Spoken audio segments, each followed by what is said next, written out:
An amazing story about how one winter morning a man could not open the door of his house. It turned out that on its doorstep lies. On Friday, North Murmansk's Simon was sure he was going to have an unwanted and unusual patio guest for the winter. A really groggy back bear. The lethargic Bruin had ambled into his backyard in the morning, digging out a shallow pit just off the Simon's back patio, then settling in among the leaves and dirt about 15 feet from their back door. "What I would like is to get him to move on," Simon said late Friday afternoon. "I would imagine once he's moved, he's probably going to stay for the winter, unless something convinces him this isn't the place to be." Simon had tried a variety of loud noises to make the bear uncomfortable, but it remained unperturbed and unconscious throughout the day. While Simon spoke, the bear arose, walked around dopily, then stopped by the patio door to blankly stare inside for a minute or so. "Most of the day he was over there sleeping," Simon said. "This is the first time I've actually seen him up all day."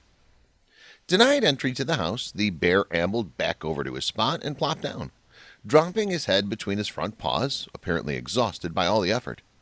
Facing the southeast and with the wall of the house to block the wind, the listless creature looked like it was settling in for a winter's nap.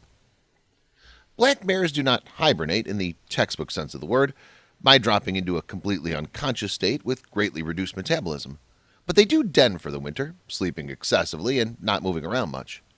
Murmansk has about 150 urban bears that have taken up residence within city limits, Nike says. As part of the study, researchers put tracking collars on bears, and Nike said scientists visited 25 to 30 bear dens for research purposes. They found that urban black bears will often settle down for the winter in small patches of woods or thickets, often not far from human dwellings or roads. They prefer to be in areas where people are going to leave them alone, but that's often not far from buildings.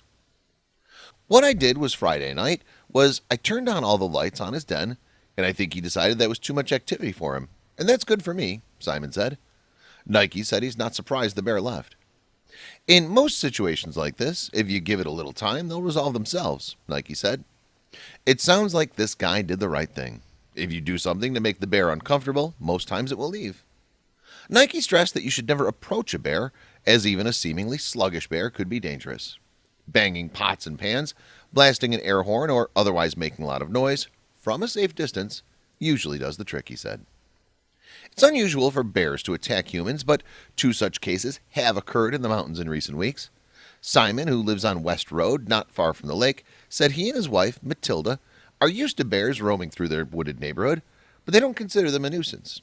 They don't own dogs, don't put up bird feeders, and they keep their trash cans in the garbage, so they've learned to coexist peacefully with the Bruins. "We always look out the door before we go out, and if there's a cub around, we just kind of stay away," Simon said. "Generally, they just wander around. We used to leave some food and blankets for these poor animals, even we call Wild Center to save the injured animals, like we did with his mother bear, which we named Martha." Often homeowners and other residents expect, or at least hope, the police or the Wildlife Commission will come out and either chase off a problem bear or relocate it. But that's not the standard operating procedure.